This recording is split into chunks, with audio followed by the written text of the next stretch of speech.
Naquela madrugada fria de março, eu estava sozinho na rua vazia, olhando para aquela cruz de madeira velha pregada na parede da igreja abandonada. E algo dentro de mim misturava desprezo com um medo que eu não conseguia explicar.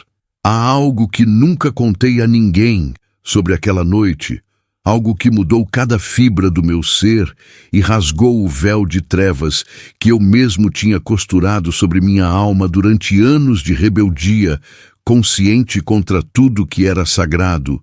E antes de continuar, eu preciso que você entenda que não é coincidência você estar aqui agora ouvindo esta história. Então, se inscreva neste canal imediatamente, porque o que vou revelar pode mudar sua vida para sempre. Deixe seu like para que mais pessoas recebam esta mensagem de libertação.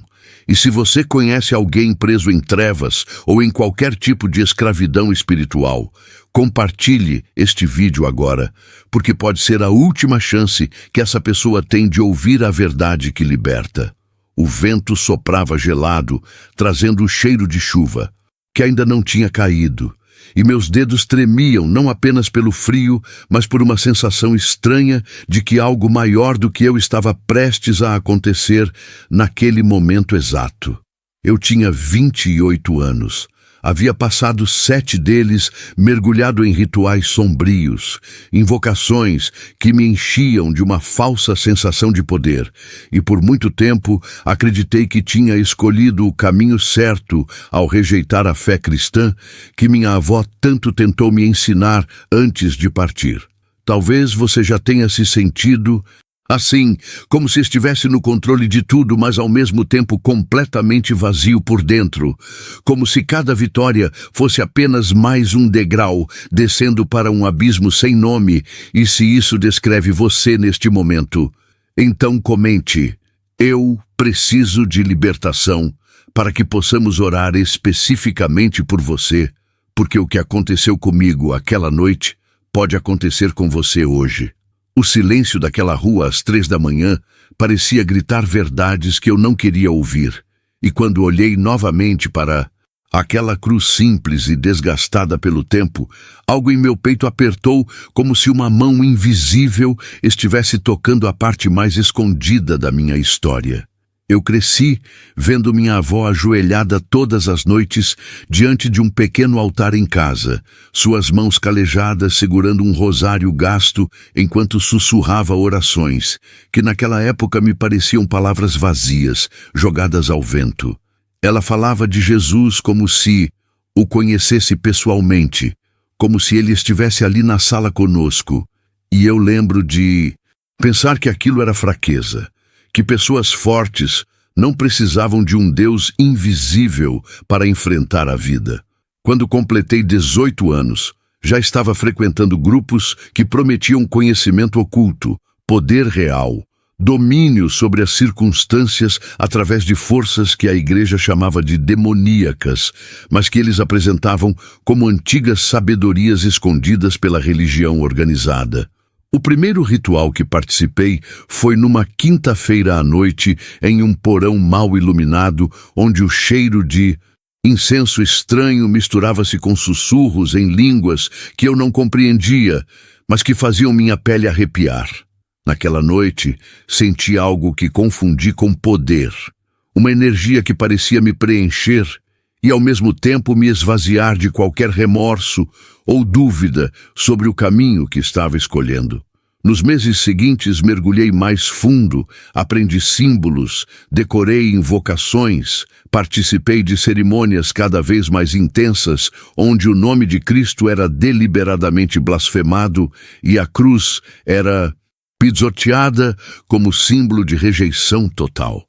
Eu zombava abertamente de cristãos nas ruas, ria quando via pessoas orando e sentia uma satisfação perversa em profanar tudo que era considerado sagrado pela fé que minha avó tanto amava. Mas o que eu não sabia é que cada ritual me deixava mais vazio, cada invocação trazia consigo uma escuridão que começava a me consumir por dentro de maneiras que eu não conseguia controlar. Comecei a ter pesadelos terríveis, onde sombras sem rosto me perseguiam por Corredores infinitos. Acordava no meio da noite com a sensação de estar sendo observado por algo maligno que não tinha mais interesse em me servir, mas sim em me destruir completamente. O som do ventilador era o único ruído na madrugada fria, quando eu deitava na cama incapaz de dormir, olhando para o teto escuro e sentindo um peso no peito que parecia aumentar a cada dia que passava. Meus amigos do grupo notaram que eu estava diferente, mais inquieto, mais agressivo, e alguns chegaram a sugerir que eu precisava de rituais de proteção mais fortes, porque estava sendo atacado por entidades rivais.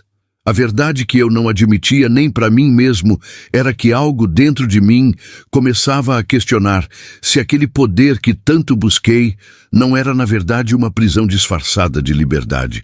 Lembro de uma tarde de terça-feira quando passei em frente àquela mesma igreja abandonada pela primeira vez, vi a cruz de madeira velha e senti uma raiva inexplicável subir do meu estômago até a garganta, como se aquele símbolo simples fosse uma ameaça direta ao mundo que eu tinha construído. Cuspi no chão e prometi a mim mesmo que um dia voltaria ali para arrancar aquela cruz e queimá-la como demonstração final de minha rejeição total. Os meses se transformaram em anos e minha vida se tornou um ciclo de rituais cada vez mais sombrios, intercalados com períodos de vazio absoluto, onde nem mesmo as invocações mais poderosas conseguiam preencher o buraco que crescia dentro do meu peito. Perdi o emprego porque não conseguia mais me concentrar em nada que não fosse relacionado ao ocultismo. Afastei-me dos poucos familiares que ainda tentavam manter contato e me mudei para um apartamento pequeno e sujo, onde as paredes eram cobertas com símbolos que eu desenhava compulsivamente durante as madrugadas insones. O café tinha gosto de desespero naquelas manhãs em que eu tentava fingir que ainda tinha algum controle sobre minha própria vida. Minha saúde começou a deteriorar. Emagreci 15 quilos em 2 meses. Desenvolvi uma tosse persistente que os médicos não conseguiam explicar e minha pele ficou com uma palidez doentia que fazia as pessoas se afastarem de mim nas ruas. Eu sabia no fundo que estava sendo consumido por algo muito maior e mais antigo do que eu. Mas o orgulho não me deixava admitir que tinha cometido o maior erro da minha vida ao trocar a luz pela escuridão. Numa sexta-feira à tarde, recebi a notícia de que minha avó havia falecido, e a culpa que senti foi como um punhal atravessando meu peito, porque eu sabia que ela tinha partido deste mundo ainda orando por mim, ainda acreditando que um dia eu voltaria para os caminhos que ela tanto tentou me ensinar.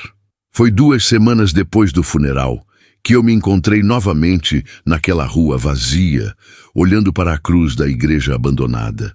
Não sei exatamente o que me levou até ali naquela madrugada específica, mas algo em mim precisava confrontar aquele símbolo que representava tudo que eu havia rejeitado e zombado durante tantos anos. O ar pesava como se carregasse minha culpa. Cada respiração era um esforço consciente enquanto eu me aproximava lentamente daquela parede onde a cruz de madeira permanecia pregada há décadas, suportando chuvas e sóis sem nunca cair. Minhas mãos tremiam quando estendi o braço para tocar aquela madeira velha, e na minha mente passavam todas as blasfêmias que eu tinha pronunciado, todos os rituais onde tinha pisoteado símbolos cristãos, todas as vezes que tinha zombado de pessoas que carregavam suas Bíblias debaixo do braço. Eu queria arrancar aquela cruz da parede e finalmente cumprir a promessa que tinha feito a mim mesmo anos atrás. Mas quando meus dedos tocaram a madeira áspera, algo completamente inesperado aconteceu. Uma onda de calor percorreu meu corpo inteiro, começando na ponta dos dedos e subindo pelos braços até explodir no centro do meu peito. E junto com aquele calor veio uma torrente de memórias e emoções que eu tinha enterrado tão profundamente que nem sabia, mas que existiam.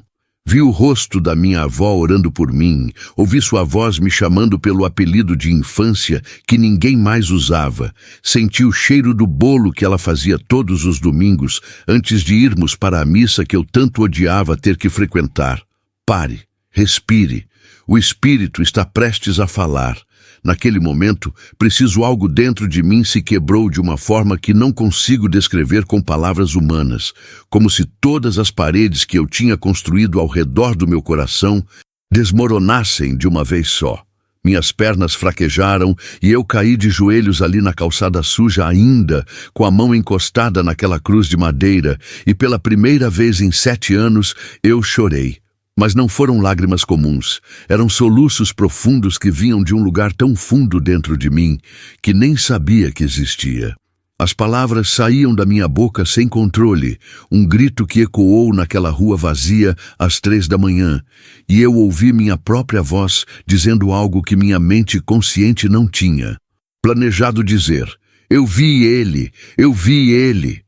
Não sei explicar o que vi exatamente naquele momento, se foi com os olhos físicos ou com alguma parte mais profunda da minha alma que tinha sido enterrada sob camadas de trevas.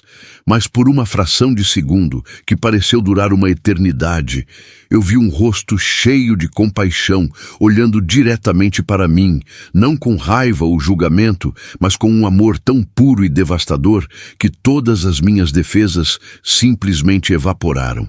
Era como se cada ferida da minha vida, cada erro, cada ritual sombrio, cada blasfêmia, tudo estivesse sendo visto, e mesmo assim aquele olhar não me condenava, mas me chamava de volta para casa. Fiquei ali ajoelhado, chorando por quanto tempo não sei dizer. Poderia ter sido 10 minutos ou 2 horas.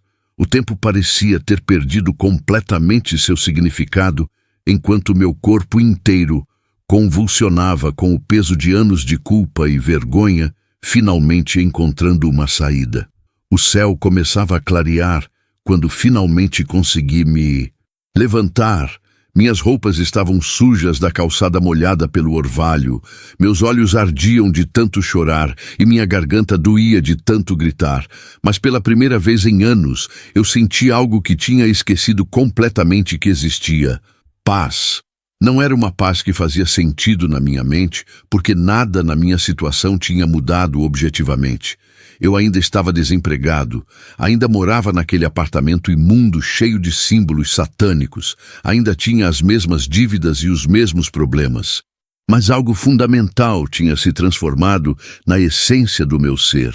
Caminhei de volta para casa enquanto o sol nascia pintando o céu de tons de laranja e rosa, e cada passo parecia mais leve, apesar do cansaço físico que pesava sobre meu corpo. Quando entrei no apartamento e olhei para as paredes cobertas com meus desenhos macabros, senti uma repulsa física tão forte que tive que sair correndo para vomitar, como se meu corpo finalmente estivesse reagindo à toxina espiritual que eu tinha estado ingerindo durante todos aqueles anos. Talvez você esteja onde eu estive, preso em escolhas que pareciam dar poder, mas que na verdade estão sugando sua vida como um parasita invisível. Talvez você também tenha zombado de coisas sagradas, rejeitado a fé que alguém tentou te ensinar, e agora sente esse vazio crescente que nenhuma experiência consegue preencher. Eu quero que você saiba que não é coincidência você estar ouvindo esta história agora, neste momento exato da sua vida. Naquela manhã de sábado, depois de tomar um banho longo, tentando me limpar, não apenas da sujeira física, mas de algo mais profundo que parecia estar grudado na minha pele, sentei no chão vazio da sala e pela primeira vez em anos peguei uma Bíblia. Era a Bíblia velha da minha avó, que eu tinha guardado numa caixa depois do funeral. Suas páginas amareladas tinham anotações dela nas margens e versículos sublinhados com caneta azul tremida. Abri aleatoriamente e meus olhos caíram sobre palavras que pareciam ter sido escritas especificamente para mim naquele momento. Se confessarmos os nossos pecados, Ele é fiel e justo para nos perdoar os pecados e nos purificar de toda injustiça. Era a primeira carta de João, capítulo 1, versículo 9, e cada palavra daquele versículo penetrava em mim como uma lâmina de luz, cortando através de anos de escuridão acumulada. Confessar meus pecados parecia uma tarefa impossível, porque nem sabia por onde começar. Eram tantas camadas de erro e rebeldia que eu não conseguia ver o fundo do poço que eu mesmo tinha cavado. Mas aquelas palavras prometiam algo que minha mente racional dizia ser impossível: purificação de toda injustiça, não de algumas injustiças ou das pequenas, mas de toda injustiça. Comecei a ler mais, desesperado por entender o que tinha acontecido comigo naquela madrugada na frente da cruz, e encontrei outro versículo que minha avó tinha marcado com 3 estrelinhas na margem.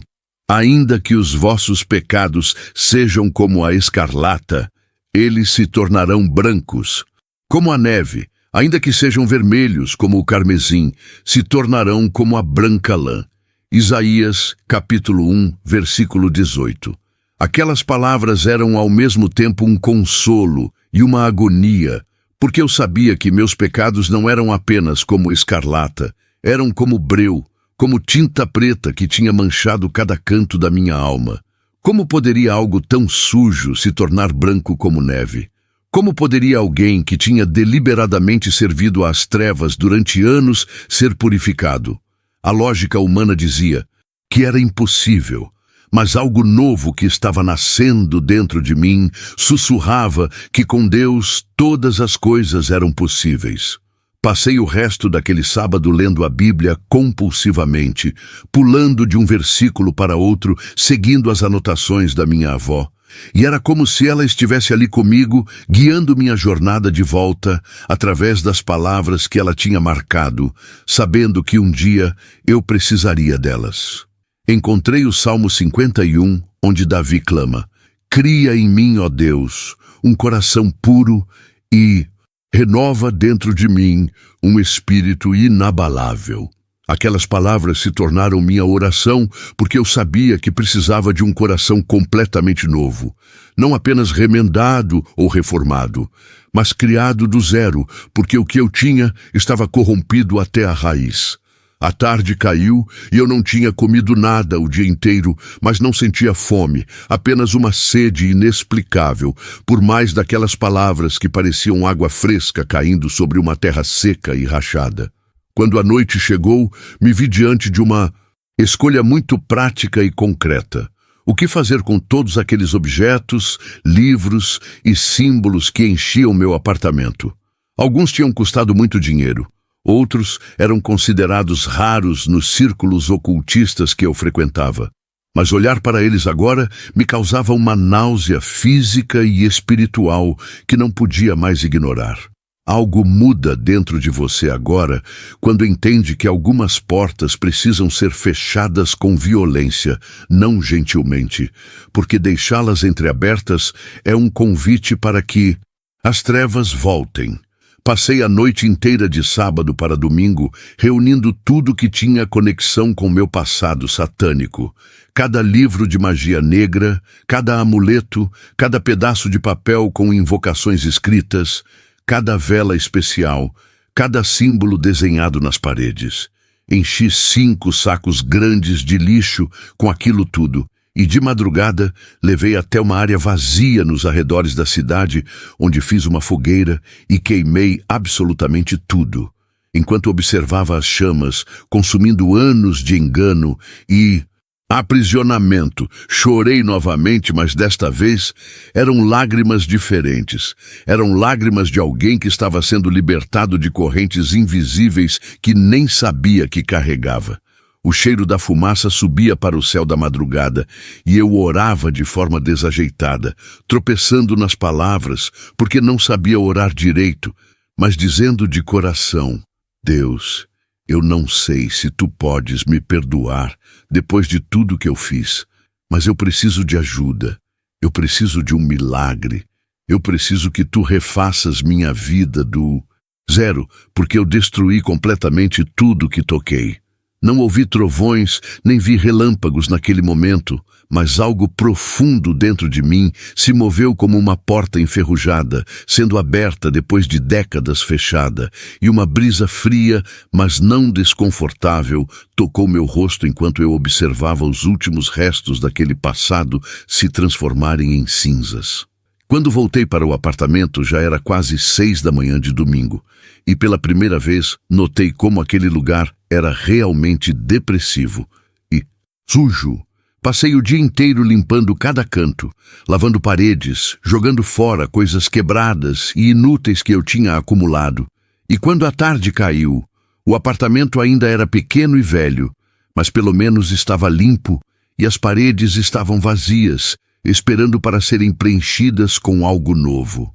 Naquela noite, exausto fisicamente, mas estranhamente revigorado em outra dimensão que não era física, sentei na cama e tentei organizar meus pensamentos sobre tudo que tinha acontecido nas últimas 48 horas. Tinha sido apenas 2 dias desde aquele encontro com a cruz, mas parecia que tinha vivido uma vida inteira naquele curto período. Peguei novamente a Bíblia da minha avó e desta vez procurei especificamente por histórias de pessoas que tinham encontrado Deus depois de viverem em rebeldia, e encontrei a parábola do filho pródigo em Lucas, capítulo 15. Aquela história me devastou porque era exatamente minha história. Eu era o filho que tinha pegado sua herança e desperdiçado tudo, com vida dissoluta, que tinha caído tão baixo que chegou a invejar a comida dos porcos e que finalmente caiu em si e decidiu voltar para casa sem saber se seria aceito de volta. Mas a parte que mais me impactou não foi a partida do filho ou sua degradação. Foi a reação do pai quando viu o filho voltando ainda de longe. O pai não esperou o filho chegar até a porta. Não cruzou os braços esperando um pedido formal de desculpas. Não fez uma lista de condições para aceitá-lo de volta. Pelo contrário, o texto diz que o pai correu ao encontro do filho, lançou-se ao seu pescoço e o beijou. Aquela imagem do pai correndo quebrou algo dentro de mim, porque eu tinha passado anos imaginando que Deus estava em algum trono distante, esperando me punir pelos meus erros. Mas aquela parábola mostrava um pai que corre ao encontro dos filhos perdidos não para condená-los, mas para abraçá-los e restaurá-los. Você sente Deus falando agora através destas palavras? Será que você também tem imaginado que Deus está distante e indiferente à sua dor, quando na verdade Ele tem estado correndo na sua direção este tempo todo, esperando apenas que você pare de fugir e se vire em sua direção? A segunda-feira chegou trazendo consigo a realidade prática de que eu ainda tinha contas para pagar e nenhum emprego para pagá-las. Minha geladeira estava vazia, tinha R$ 15 na carteira e precisava decidir o que fazer com minha vida de forma muito concreta. Mas algo havia mudado na forma como eu encarava esses problemas. Eles ainda eram reais e urgentes, mas não me dominavam mais com aquele desespero paralisante que eu costumava sentir. Decidi que o primeiro passo prático seria procurar alguma igreja para pedir ajuda. Não necessariamente ajuda financeira, mas ajuda para entender o que estava acontecendo comigo e como dar continuidade a essa transformação que tinha começado.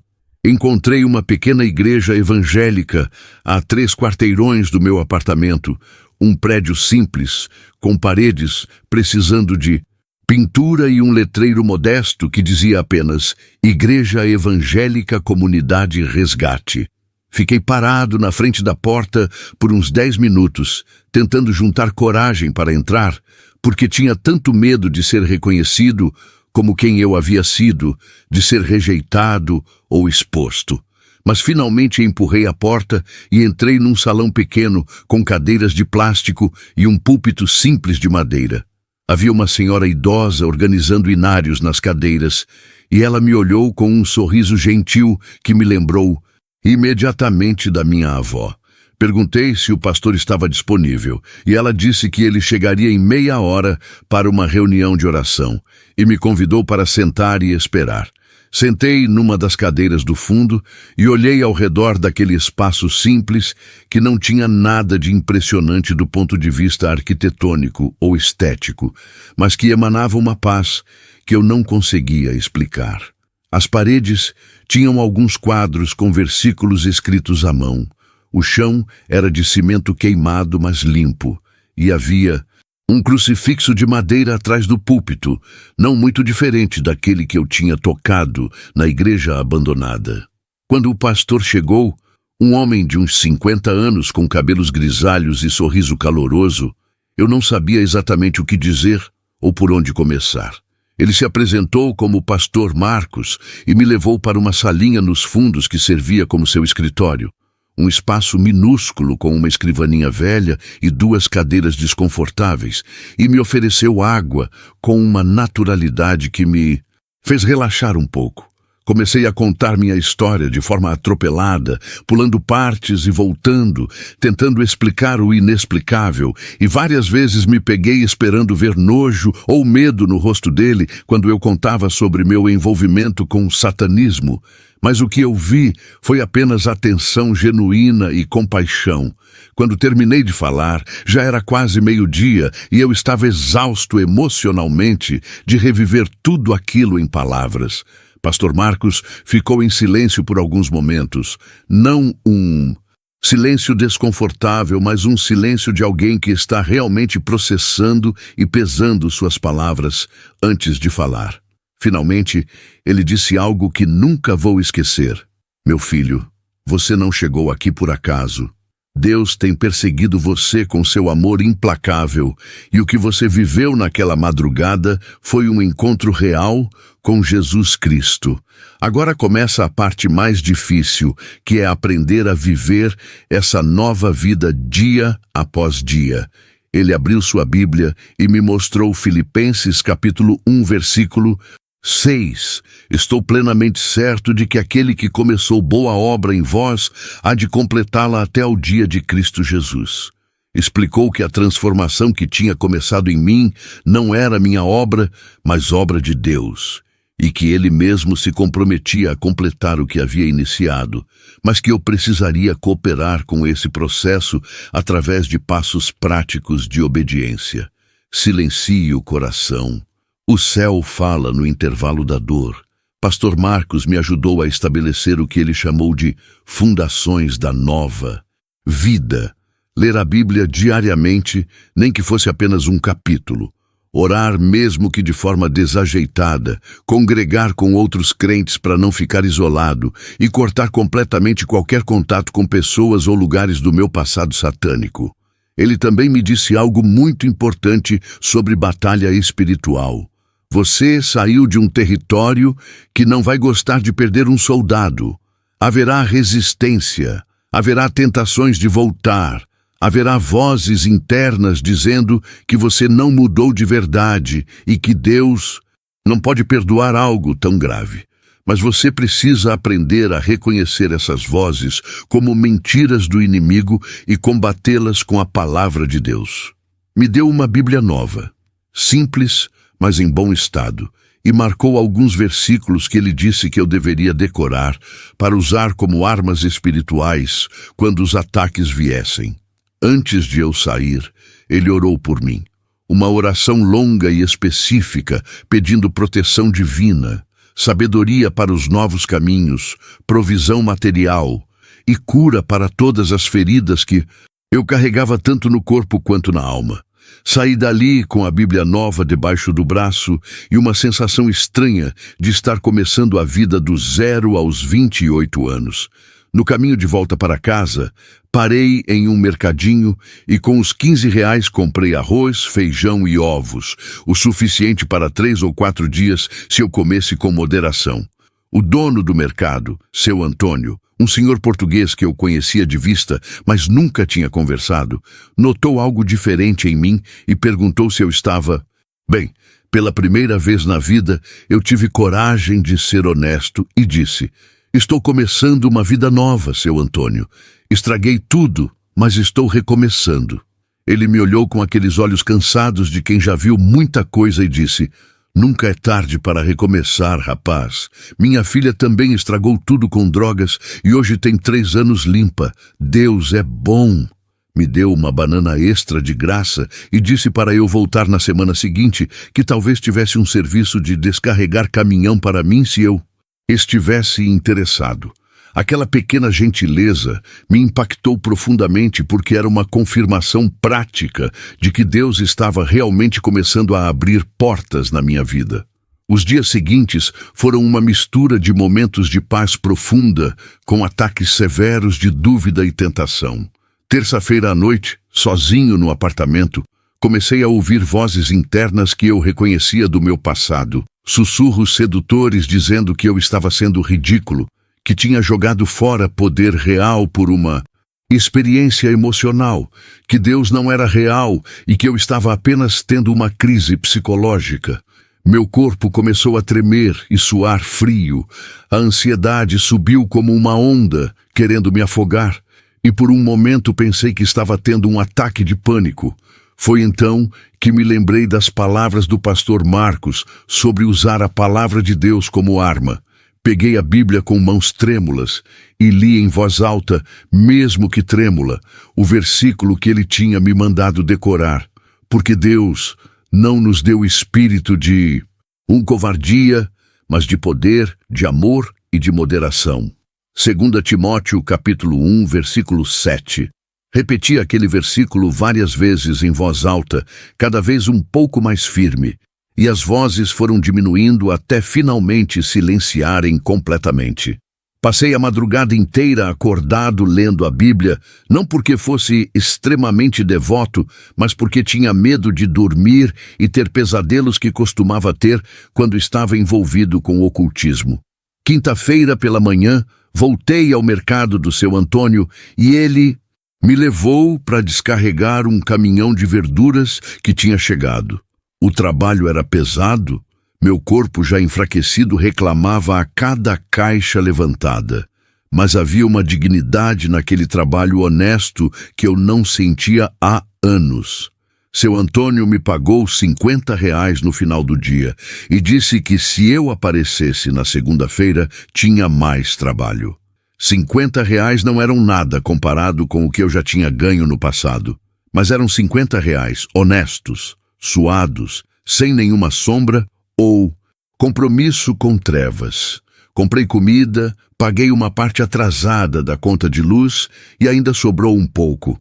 Aquela noite, consegui dormir algumas horas sem pesadelos pela primeira vez em meses e acordei sentindo que cada dia estava sendo uma pequena vitória sobre o passado que tentava me puxar de volta. No domingo seguinte, voltei à igreja do pastor Marcos para o culto. O salão estava cheio, umas 60 pessoas cantando louvores com um entusiasmo que me pareceu estranho no começo, mas que gradualmente começou a me contagiar. Não conseguia cantar ainda, porque não conhecia as músicas e porque minha garganta se fechava com emoção cada vez que tentava. Mas fiquei ali de pé no meio daquelas pessoas simples, sentindo que pela primeira vez em anos eu pertencia a algo maior do que eu mesmo. O sermão do pastor Marcos foi sobre a mulher samaritana que encontrou Jesus no poço, e ele enfatizou como Jesus não apenas perdoou o passado dela, mas a transformou em evangelista para sua própria cidade. Aquela mensagem plantou uma semente no meu coração, o pensamento de que talvez um dia minha própria história de transformação pudesse trazer esperança para outras pessoas que estavam presas nas mesmas trevas de onde eu tinha saído. Não é coincidência que você esteja lendo estas palavras agora, porque minha história não é apenas sobre mim. É sobre o poder de Deus para transformar qualquer vida, não importa quão longe ela tenha ido. As semanas seguintes estabeleceram um ritmo novo na minha vida. Acordava cedo, Lia alguns capítulos da Bíblia enquanto tomava café simples, trabalhava no mercado do seu Antônio fazendo bicos que ele ia arrumando, estudava à tarde procurando um emprego mais estável e ia para a igreja nas quartas e domingos. Pastor Marcos me conectou com um grupo pequeno de homens que se reuniam às quintas para estudar a Bíblia e compartilhar suas lutas.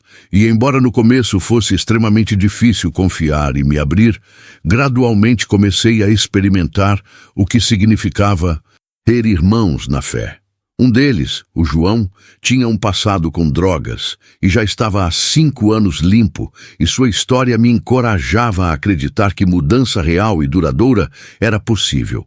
Outro, o Ricardo, era empresário e me ajudou a montar um currículo decente e me ensinou como falar em entrevistas de emprego sem mentir, mas também sem contar toda a história do meu passado de uma vez só. Mas o maior obstáculo ainda estava por vir. Era início de maio, quase 2 meses depois daquele encontro com a Cruz, quando recebi um telefonema de um número que eu não reconhecia. Atendi e do outro lado estava a voz do Marcos, que tinha sido meu mentor nos círculos satânicos, alguém que eu considerava poderoso e que tinha me introduzido nos níveis mais profundos do ocultismo. Sua voz era calma, mas carregada de algo sombrio. Soube que você abandonou o caminho. Soube que está indo para a igreja evangélica. Você sabe que isso não vai acabar bem para você, né? Você fez juramentos, participou de rituais de sangue. Você pertence a forças que não vão deixar você ir embora assim, simplesmente. Meu coração disparou, minhas mãos começaram a suar, e por um momento eu senti aquele medo antigo querendo me paralisar. Mas então, como se não fosse completamente minha voz saiu firme dizendo: Marcos, eu não pertenço mais a essas trevas. Eu encontrei a luz verdadeira e o sangue de Jesus Cristo me purificou de todo o juramento errado que eu fiz. Não me ligue mais. E desliguei o telefone.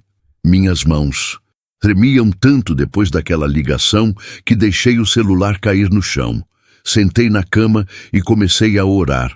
Mas as palavras não saíam organizadas. Era apenas um gemido profundo do tipo que Paulo menciona em Romanos, quando fala sobre o Espírito intercedendo por nós, com gemidos inexprimíveis.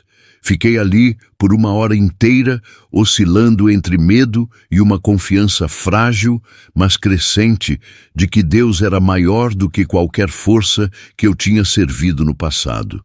Lembrei de outro versículo que tinha lido. Naquela semana, em 1 João, capítulo 4, versículo 4. Filhinhos, vós sois de Deus, e tendes vencido os falsos profetas, porque maior é aquele que está em vós do que aquele que está no mundo. Maior é aquele que está em mim, repeti mentalmente várias vezes. Maior é aquele que está em mim. Liguei para o pastor Marcos e contei sobre a ligação, e ele me disse para não atender mais nenhuma chamada daquele número, para bloquear o contato, e que ele mesmo oraria especificamente por proteção sobre minha vida. Também me lembrou que eu não estava sozinho, que agora tinha uma família espiritual e que batalhas espirituais não são travadas em isolamento. Aquela noite foi uma das mais difíceis desde minha conversão. Tive pesadelos horríveis, onde entidades sombrias me acusavam e ameaçavam. Acordei várias vezes suando frio e com o coração acelerado, mas cada vez que acordava, eu ligava uma luz, lia um versículo em voz alta e orava até conseguir dormir novamente. Não foi uma noite de vitória, triunfante como vemos em filmes. Foi uma noite de resistência crua e determinação, de não desistir mesmo quando cada fibra do meu ser queria fugir. Quando o sol finalmente nasceu na sexta-feira, eu estava exausto, mas ainda de pé. E pela primeira vez entendi de verdade o que significa permanecer firme no dia mau, que Paulo menciona em Efésios, capítulo 6. Às vezes, a vitória não é avançar conquistando territórios. Às vezes, a vitória é simplesmente não recuar quando tudo está empurrando você para trás. Algo muda dentro de você agora quando percebe que coragem não é ausência de medo, mas escolha de obedecer a Deus apesar do medo. Os meses seguintes trouxeram transformações práticas e visíveis. Seu Antônio me ofereceu trabalho fixo no mercado, com carteira assinada, um salário mínimo mas suficiente para cobrir minhas necessidades básicas e começar a pagar as dívidas acumuladas. Consegui sair do apartamento depressivo e me mudar para uma kitnet pequena, mas limpa perto da igreja, o que facilitou minha participação nas atividades e me afastou geograficamente de lugares e pessoas do meu passado. Minha saúde começou a melhorar gradualmente. Ganhei peso de volta, a tosse persistente desapareceu e a palidez doentia da minha pele deu lugar a uma cor mais saudável. Pastor Marcos me orientou a procurar também acompanhamento psicológico, porque ele tinha sabedoria suficiente para entender que transformação espiritual e saúde mental caminham juntas. E através da igreja consegui algumas sessões gratuitas com uma psicóloga cristã que me ajudou a processar o trauma e a culpa de forma saudável. Mas a maior transformação não estava nas circunstâncias externas, estava acontecendo no meu interior de forma lenta, mas constante. Eu estava aprendendo o que significava ter uma identidade baseada não no que eu fazia ou no poder que eu tinha, mas em quem Deus dizia que eu era. Versículos que antes eram apenas palavras num livro antigo começaram a ganhar vida e a moldar minha percepção de realidade. Quando Deus dizia em Isaías 43, versículo 18 e 19, não vos lembreis das coisas passadas, nem considereis as antigas. Eis que faço coisa nova, e estará saindo à luz. Porventura, não a percebeis? Eu entendia que ele estava literalmente fazendo algo novo em mim, não apenas reformando o velho, mas criando algo que nunca tinha existido antes. Quando lia em 2 Coríntios capítulo 5, versículo 17, se alguém está em Cristo, é nova criatura. As coisas antigas já passaram, eis que se fizeram novas. Eu via evidência disso na minha própria vida diária. Era final de julho, 5 meses depois do encontro com a cruz, quando senti que Deus estava me chamando para fazer algo que me apavorava. Voltar até aquela igreja abandonada e dar testemunho público do que ele tinha feito. Pastor Marcos aprovou a ideia e organizou um pequeno culto ao ar livre naquele local numa sexta à noite. Foram umas 30 pessoas da congregação que se reuniram naquela mesma rua onde eu tinha caído de joelhos meses antes. Quando chegou minha vez de falar, minha voz tremeu no começo, mas depois foi ganhando força enquanto eu contava minha história, não escondendo nada da minha vergonha nem da minha rebeldia, mas também não escondendo nada da misericórdia e do poder transformador de Deus.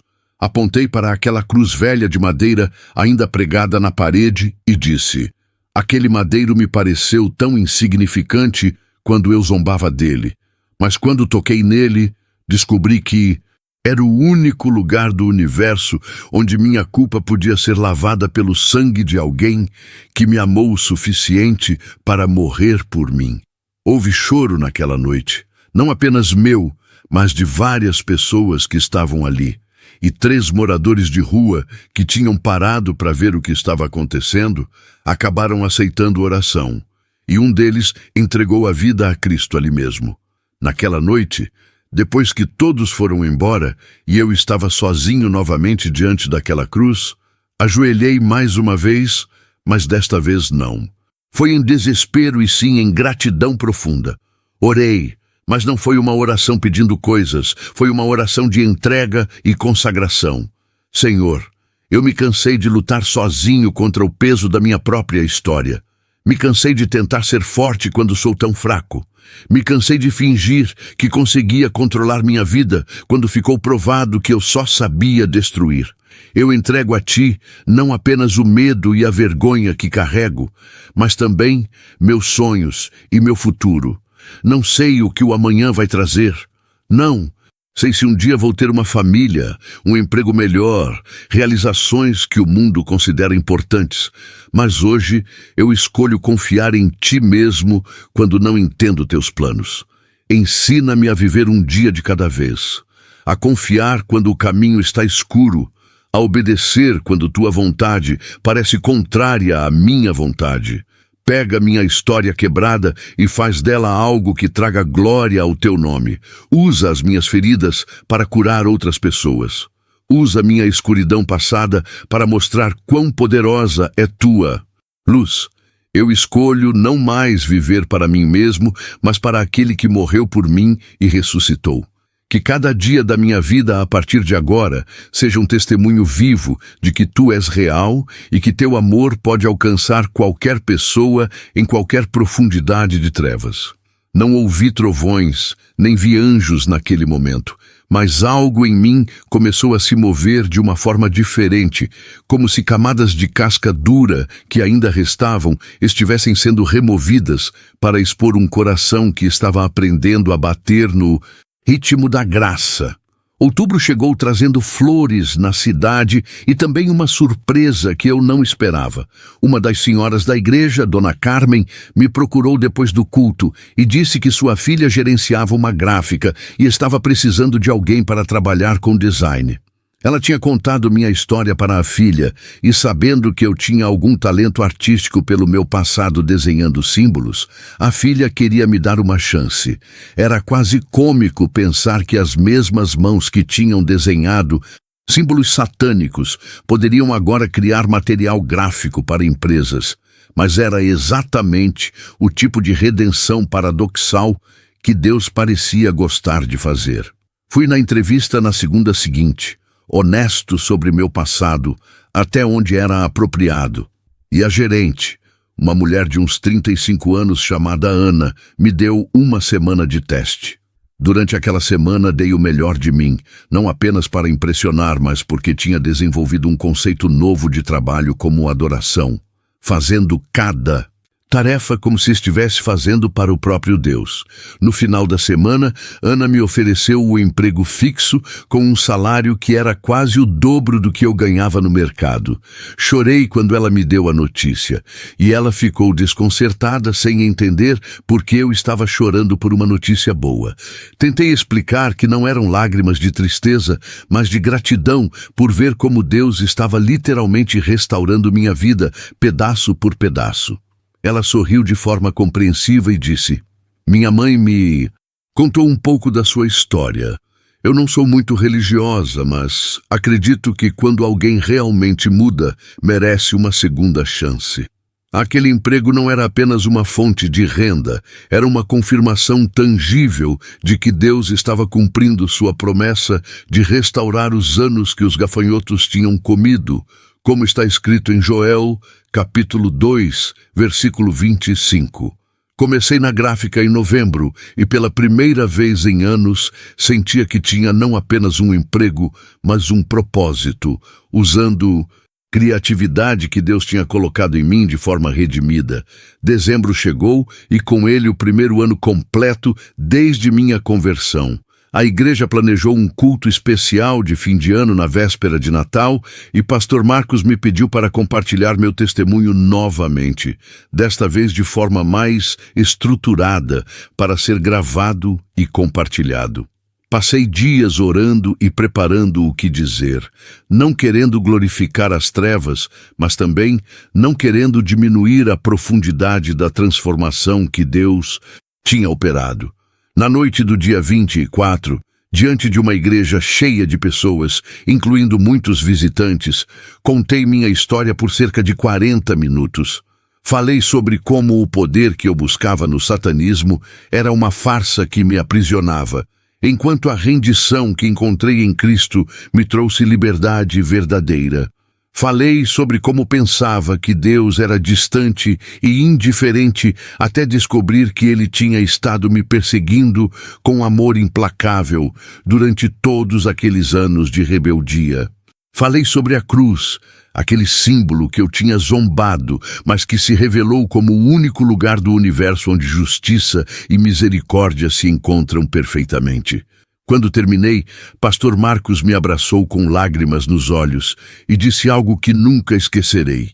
Seu testemunho não é apenas sua história, é a história de Deus, escrevendo sobre páginas rasgadas e manchadas, provando que nenhuma vida está destruída demais para ser restaurada. Naquela noite, 7 pessoas responderam ao apelo e entregaram suas vidas a Cristo, e 2 delas me procuraram depois, para dizer que estavam presas em ocultismo e que minha história tinha dado esperança de que também podiam ser libertas. Fiquei conversando com elas até de madrugada, compartilhando não apenas o drama da transformação, mas também os passos práticos e às vezes dolorosos de romper com o passado e construir uma nova vida. Você sente Deus falando agora? Será que existe alguém na sua vida que precisa ouvir que nenhuma escolha errada é irreversível quando Deus entra na equação? O ano novo chegou e eu fiz algo que nunca tinha feito antes.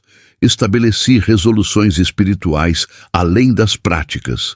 Decidi que queria ler a Bíblia inteira em 1 ano, que ia começar a jejuar regularmente para crescer em disciplina espiritual, que ia me voluntariar para trabalhar com jovens em risco na comunidade.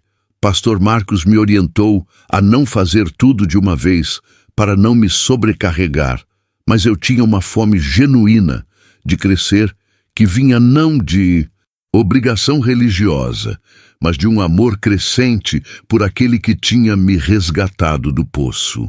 Janeiro e fevereiro foram meses de estabelecer novas rotinas espirituais, de lutar contra a tendência de voltar a padrões antigos de pensamento, de aprender a reconhecer a voz do Espírito Santo, diferenciando-a das outras vozes que ainda tentavam influenciar minha mente. Foi em março, exatamente 1 ano depois daquele encontro inicial com a cruz, que senti Deus falando comigo de forma clara durante um tempo de oração. Não foi uma voz audível, mas foi tão nítido em meu espírito que não tinha como confundir com meus próprios pensamentos. Ouvi internamente: Filho, eu nunca te deixei. Mesmo quando você estava no vale mais escuro servindo às trevas, eu estava ali, esperando o momento em que você finalmente olharia para cima. Tua avó orou por ti durante décadas, e nem uma única oração dela caiu no vazio. Agora, eu quero que você pegue essa história de redenção e a leve para outros que estão onde você esteve. Chorei copiosamente naquela manhã, enquanto entendia a magnitude do que Deus estava me dizendo. Não era apenas que Ele tinha me perdoado ou transformado, era que Ele tinha um plano específico para usar minha história mais sombria como farol de esperança para outros. Comecei a escrever meu testemunho de forma mais detalhada, não para glorificar o ocultismo, mas para mostrar tanto a sedução quanto a destruição que ele traz, e principalmente para testemunhar do poder superior de Cristo. Compartilhei esse texto com o pastor Marcos e com o grupo de homens, e eles me encorajaram a considerar transformá-lo em uma ferramenta de evangelismo. Criamos um pequeno ministério dentro da igreja, focado em pessoas saindo de envolvimento com ocultismo, magia, satanismo e outras práticas das trevas. Não era algo grande, apenas um grupo de apoio que se reunia quinzenalmente. Mas nos primeiros meses já tínhamos 5 pessoas regulares passando pelo processo de libertação e restauração que eu mesmo tinha experimentado. Ver outras pessoas sendo libertas multiplicava minha gratidão, porque eu entendia que Deus não tinha me salvo apenas para meu próprio benefício, mas para que eu pudesse ser instrumento de salvação para outros. Os meses seguintes foram de consolidação e crescimento. A gráfica onde eu trabalhava começou a me dar projetos mais complexos e responsabilidade maior. Meu salário aumentou novamente e consegui me mudar para um apartamento de 1 quarto que era simples, mas aconchegante, e que Eu mantinha limpo e organizado. Comprei móveis aos poucos, sempre dentro das minhas posses, e pela primeira vez em anos tinha um lugar que realmente parecia um lar e não apenas um esconderijo. Coloquei uma cruz de madeira na parede da sala, não uma cara e elaborada, mas uma simples, que me lembrava diariamente daquela madrugada que mudou tudo. Ao lado da cruz, emoldurei uma foto da minha avó que tinha sido tirada alguns anos antes dela partir. Sua expressão de paz e fé firme era um lembrete constante de que minhas escolhas não afetam apenas a mim, mas também aqueles que amam e oram por mim. Em junho daquele segundo ano após minha conversão, algo completamente inesperado aconteceu. Estava trabalhando na gráfica quando Ana me chamou em sua sala e disse que um cliente grande tinha solicitado especificamente meu trabalho, depois de ver um projeto que eu tinha feito. Era uma denominação cristã que queria material gráfico para uma campanha evangelística, e eles tinham visto amostras do meu trabalho em algum lugar. A ironia não passou despercebida para mim.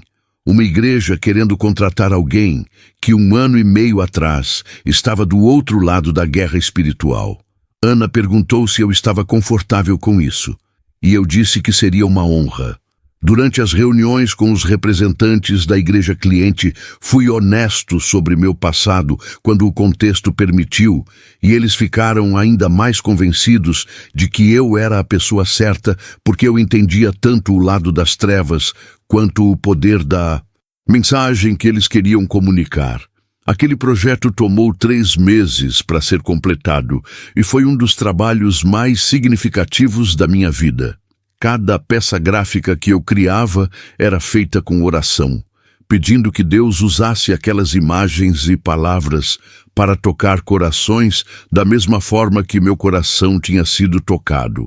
Quando a campanha foi lançada em setembro, fiquei sabendo através do cliente que várias pessoas tinham se convertido através dos materiais, e essa notícia me encheu de uma alegria que não pode ser medida em termos humanos. Era a confirmação de que Deus realmente estava cumprindo sua palavra de usar minha história redimida para trazer luz a outros. Mas nem tudo era vitória fácil.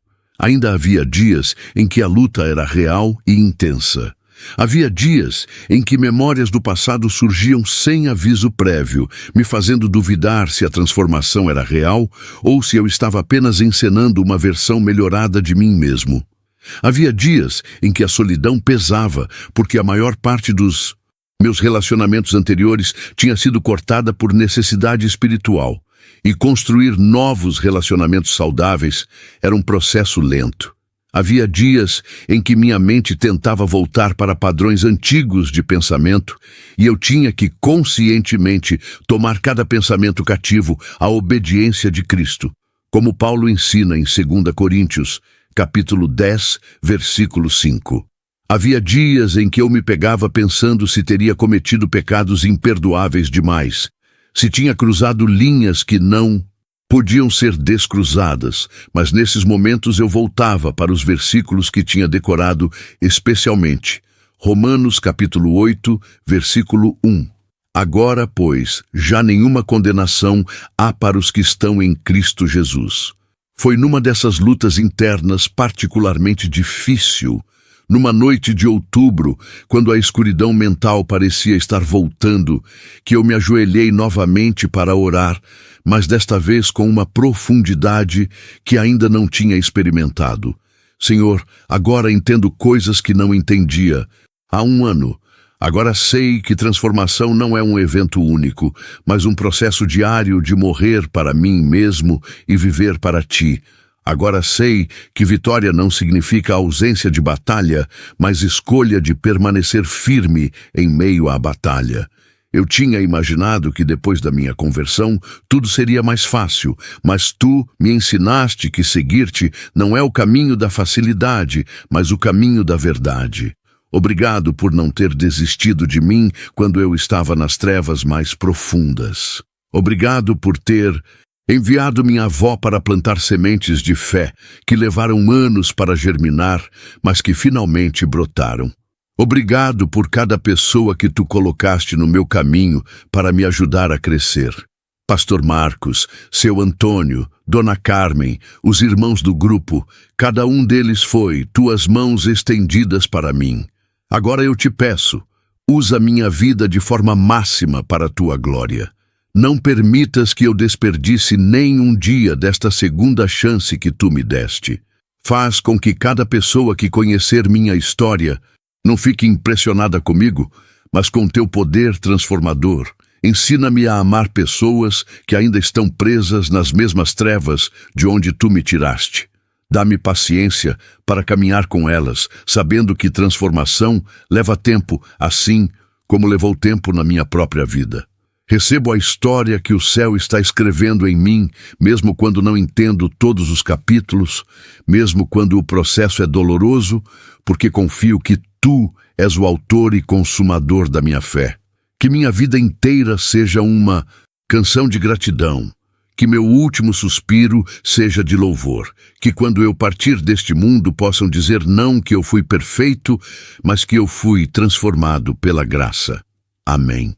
Algo profundo aconteceu naquela oração.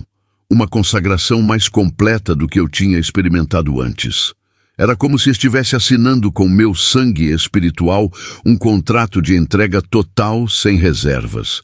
Não senti emoções arrebatadoras ou êxtase místico, mas senti uma paz que era mais profunda do que circunstâncias. Uma certeza que não dependia de sentimentos, mas de promessas que Deus tinha feito. Levantei daquela oração diferente, não visivelmente, mas internamente, com uma convicção renovada de que minha vida tinha propósito eterno e que cada dia era uma oportunidade de honrar o sacrifício que Cristo fez por mim naquela cruz. Hoje, enquanto escrevo estas palavras, quase 3 anos depois daquele encontro inicial com a cruz de madeira velha, posso testemunhar que Deus tem sido fiel a cada promessa que fez. Não estou dizendo que minha vida está perfeita, ou que não tenho mais lutas, mas estou dizendo que acordo em paz cada manhã, sabendo que não estou mais sob condenação.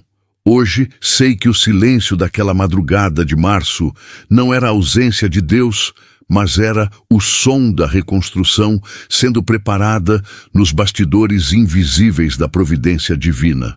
Hoje entendo que aquela cruz, que eu tanto desprezei, era o único lugar no universo onde minha culpa poderia ser definitivamente tratada, não através de rituais ou mantras, mas através do sangue perfeito derramado por amor. Hoje reconheço que minha avó não orou em vão todas aquelas noites.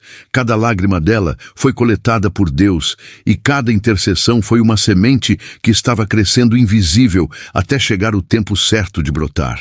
Hoje trabalho com propósito, sabendo que minhas mãos que criavam trevas foram redimidas para criar beleza. Hoje congrego com irmãos sabendo que não estou mais sozinho nesta jornada. Hoje leio a Bíblia não como um livro religioso de regras, mas como cartas de amor de um pai que nunca desistiu de me trazer de volta para casa. O mesmo Deus que falou comigo através daquela cruz velha quer falar com você hoje. Não importa onde você está, não importa o que você fez, não importa quão longe você acha que foi.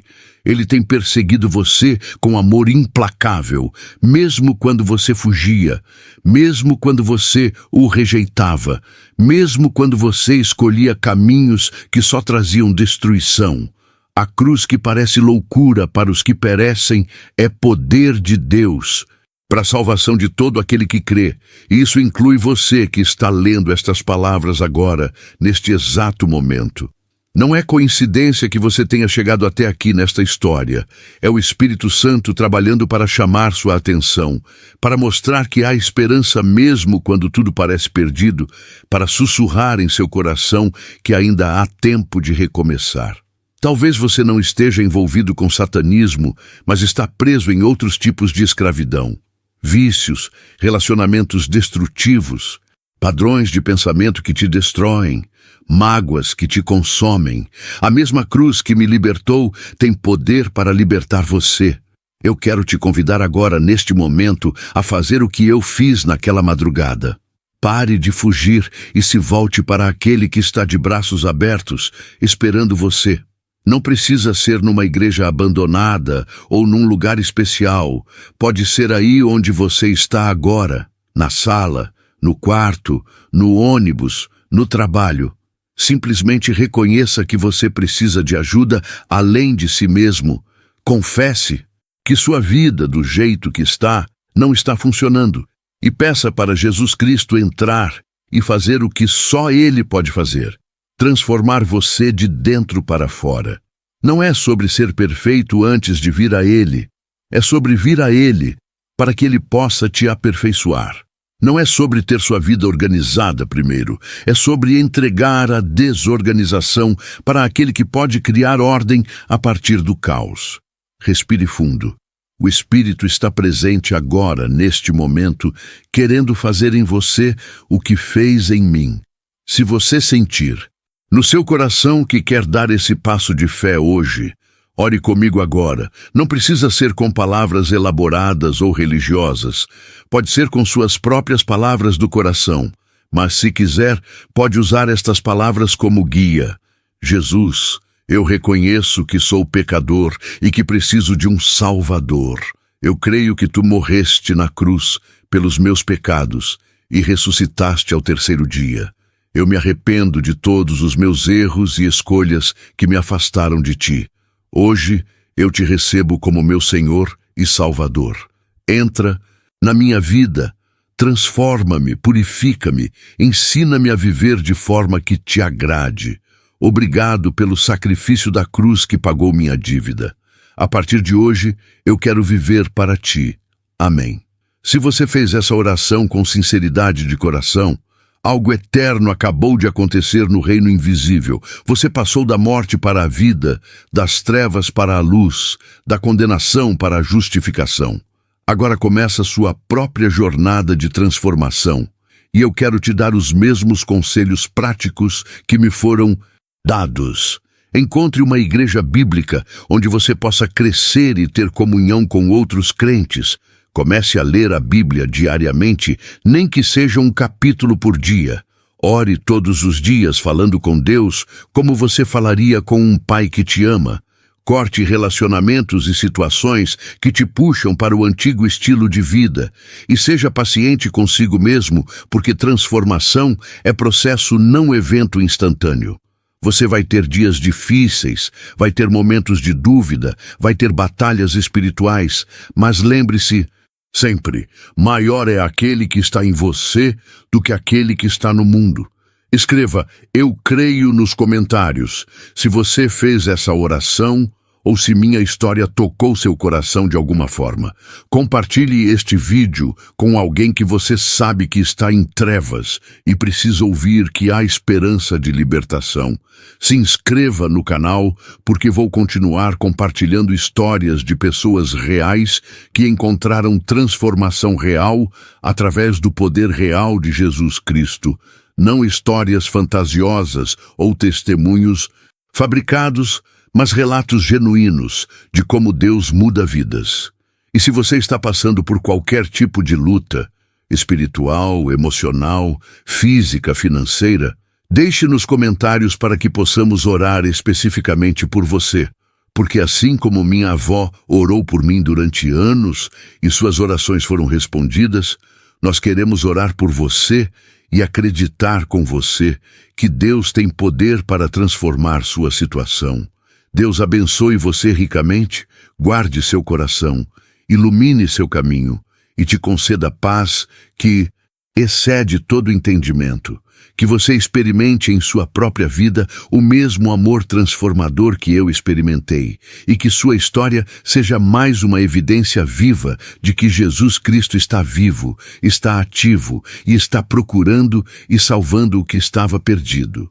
Lembre-se, não existe noite tão escura que a luz da cruz não possa penetrar. Não existe vida tão quebrada que a graça não possa restaurar. Não existe pecado tão grande que o sangue de Jesus não possa purificar.